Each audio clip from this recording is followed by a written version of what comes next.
Et on le disait, c'est l'été. Vous les voyez plus souvent qu'à l'accoutumée, évidemment qu'en hiver, puisqu'on est un peu plus dévêtu, il fait chaud, c'est normal. Vous voyez notamment davantage de tatouages et davantage de piercings. Est-ce que vous connaissez le piercing thérapeutique? On en parle tout de suite avec notre invité Grégory Cyr. Bonjour. Bonjour, merci de me recevoir. Vous êtes le bienvenu sur Sud Radio. Vous êtes le fondateur de Pop Art Piercing, justement. Piercing thérapeutique, ça, ce sont deux mots qu'on connaît parfaitement, mais qu'on n'a pas l'habitude d'entendre ensemble. Alors, partez du principe que je suis un enfant de 5 ans qui n'a jamais entendu parler de quoi que ce soit, qui n'a pas lu le moindre article de presse. Comment vous me l'expliquez en une phrase? En une phrase, je dis que le piercing soigne. Le piercing soigne. Peut soigner. Tout à fait. Alors, comment ça fonctionne? Il y a plusieurs choses. Déjà, pour parler du piercing, il y a un piercing qui s'appelle le piercing Dace, donc le Dace piercing, qui j'ai mis un petit peu de temps à en parler parce que je voulais vérifier tout ce qui se passait, tous les retours que je pouvais avoir.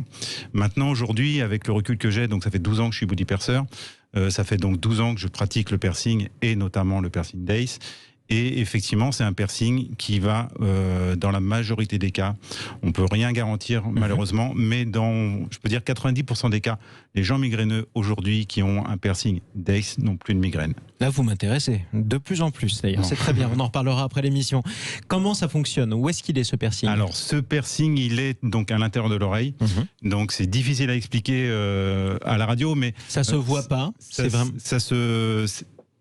C'est celui-ci. Alors, c'est celui-ci, vous l'avez montré. Donc, ceci dit, c'est important parce que nous sommes en direct sur YouTube et sur le Facebook Live de Sud Radio. Donc, c'est au milieu de l'oreille, on peut le dire comme ça, c'est un anneau. C'est au milieu de l'oreille. Donc, c'est un anneau ou pas, d'ailleurs, au départ, mais ça peut être un anneau au départ, ce qui est esthétiquement plus visible parce que si on ne met pas un anneau, on ne le voit pas. Mais c'est un vrai point d'acupuncture et d'auriculothérapie, et qui est vraiment reconnu comme quelque chose qui va guérir certains maux. Et du coup, Grégory Cyr, depuis ces quelques années, vous avez ce piercing Dace, vous n'avez plus de migraine? Alors moi, je suis pas migraineux. Voilà, je l'ai pas fait pour ça. Je l'ai fait parce que oui, je sais. Je sais que la migraine, c'est parce qu'en plus, en même temps, je m'y suis intéressé parce que je me suis rendu compte que la migraine, ça concerne énormément de personnes, et c'est la deuxième maladie la plus stressante au monde. Donc c'est quand même un point important.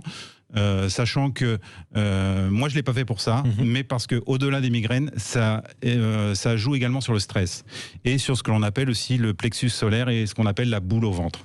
Donc jusqu'à ce que j'ai une cliente qui me dise j'ai plus de migraine et en plus je n'ai plus la boule au ventre, tu vois ce que je veux dire? Enfin oui, je vois très bien ce que je veux dire parce que au-delà d'un travail personnel aussi important, ce piercing-là m'a enlevé cette boule au ventre. Donc, pour moi, je l'ai fait dans ce sens-là. Je ne l'ai pas fait pour autre chose au départ. Il se trouve que c'est en même temps joli, donc je l'aime bien. Et donc voilà, donc c'est un piercing, effectivement, je peux dire aujourd'hui, qui va soigner les migraines. Et même au-delà des gens qui étaient migraineux depuis plus de 30 ans. J'ai des personnes qui n'étaient absolument pas dédiés au piercing, entre guillemets, qui ont entendu parler de ce piercing-là, soit par des clientes à moi, soit via des réseaux internet ou autres, et qui sont venus vers moi pour réaliser ce piercing. Je pense à un monsieur notamment qui avait plus de 55 ans, migraineux depuis l'âge de 18 ans, depuis quand il était parti à l'armée. Et aujourd'hui, ce monsieur-là, donc je vous parle de ça, ça fait au moins 3-4 ans maintenant, mais il ne porte plus, il n'a plus du tout de migraine. Comment on l'explique concrètement? Quels sont les écrits scientifiques? Comment les médecins expliquent justement cet effet du piercing sur les migraines, notamment dans le cas de ce piercing Dace? Alors, en France, on n'en parle pas. Enfin, en tous les cas, dans ce que moi j'ai pu rechercher, c'est encore confidentiel. Ça reste quelque chose, un sujet un petit peu tabou. Ça reste donc du naturel, selon moi. Et moi, je me tourne vraiment de manière générale, que ce soit dans le piercing ou dans ma vie, vers le naturel. Mais il y a des études qui commencent à être menées, donc notamment aux États-Unis et aussi en Angleterre. Il y a une clinique de la migraine qui se trouve en Angleterre. Et le docteur qui s'appelle Chris Bachelet, lui a fait des études auprès de plus de 3000 personnes qui ont ce piercing-là, et il s'est avéré que les études sont extrêmement positives. Donc lui, dans sa manière de soigner les migraines, il pratique le piercing Dace aujourd'hui. Voilà.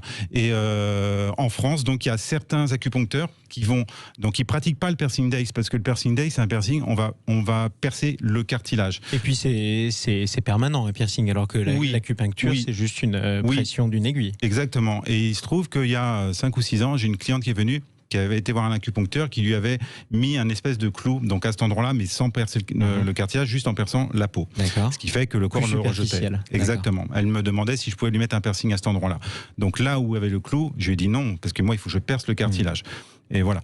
Donc, mais effectivement, c'est reconnu dans la médecine acupuncture. On estime en France qu'il y a à peu près, je ne sais pas si vous pourrez confirmer ce chiffre, une centaine de milliers de personnes qui se font poser un piercing tous les ans.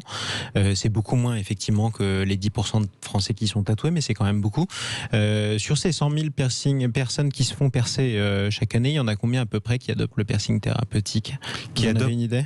Qui adopte le piercing Days, je dirais de plus en plus. Oui. Voilà, c'est un piercing qui se... Alors, pour parler le piercing de manière générale se démocratise, notamment au niveau des oreilles. Mais le piercing Days, en plus des vertus esthétiques, il a des vertus thérapeutiques. Donc, je dirais qu'aujourd'hui, ça grandit vraiment au niveau du Days, en tous les cas, piercing. Et le piercing en général. Mais pour vous donner une échelle, le Days Piercing aujourd'hui, dans mon activité, en tous les cas dans mon studio de piercing, ça va représenter ce qui est déjà pas mal, mais je pense 35%, 30 à 40%. Parce que vous êtes spécialisé effectivement aussi dedans, j'imagine. Oui, moi je suis souvent vous voir, notamment pour faire du piercing thérapeutique. Moi, je ne fais que du piercing. C'est ça. Voilà. Et j'estime qu'au-delà du piercing Days, le piercing de manière générale, c'est quelque chose qui va soigner beaucoup de maux. D'accord. Donc, on va parler d'acceptation de soi. Quelqu'un qui, par exemple, a un nombril, qui n'aime pas son corps, qui veut le piercing au nombril, la personne va beaucoup mieux s'accepter en ayant un piercing, parce que l'œil va être attiré par quelque chose de joli, le bijou, et la personne va se permettre de mieux s'accepter. Se sentir plus à l'aise. En tout cas, Exactement. Vous m'avez parlé vous avez fait le lien entre l'acupuncture et le piercing. Et vous avez dit justement que le piercing dans l'oreille, là, c'était un point d'acupuncture qui était très efficace, notamment contre la migraine. Oui. Les aiguilles d'acupuncture, on peut en poser à peu près partout au corps. Est-ce qu'il y a d'autres types de piercing qui peuvent soigner autre chose? Et si oui, lesquels et à quel endroit? Alors, comme je vous disais, selon moi, oui.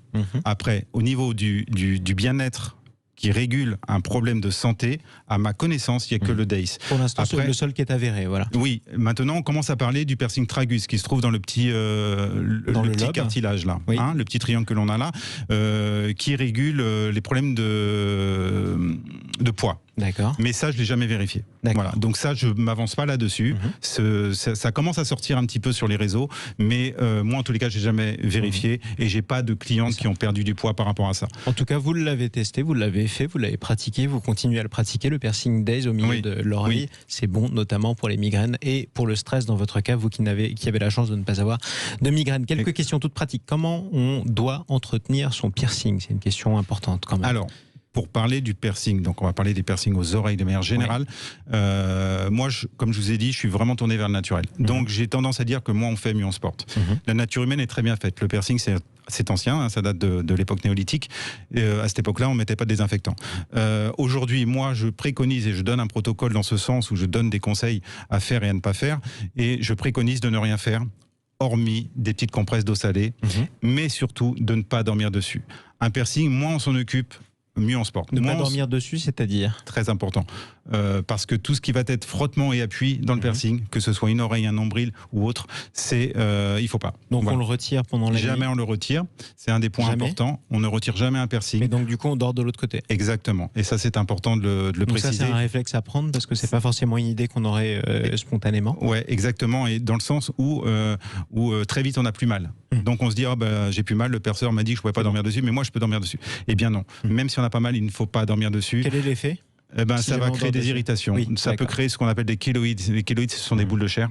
Donc il faut faire attention et en prendre soin. Les kéloïdes, on les soigne, hein, mais voilà. Donc juste de l'eau salée, de manière naturelle, c'est ce que vous préconisiez. En tout cas, ne pas dormir dessus, pas faire pression de manière exactement, ne pas arracher les croûtes parce qu'il y aura des sécrétions de liquide lymphatique. Et ces petites sécrétions-là, il faut vraiment les laisser parce qu'elles s'accrochent au tissu pour cicatriser. Et prenez tous soin de vous, en tout cas, chers amis qui nous écoutez sur Sud Radio. Merci beaucoup, Grégory Cyr, d'être intervenu sur Sud Radio. Merci à vous de m'avoir reçu. Fondateur de Pop Art Piercing, on peut retrouver votre site internet, j'imagine? J'ai un site internet de vente de bijoux de luxe, donc en or uniquement 18 carats, de ma collection et de la créatrice new-yorkaise Maria Tache. Et j'ai donc popartpiercing.com et également un Instagram, Pop Art Piercing.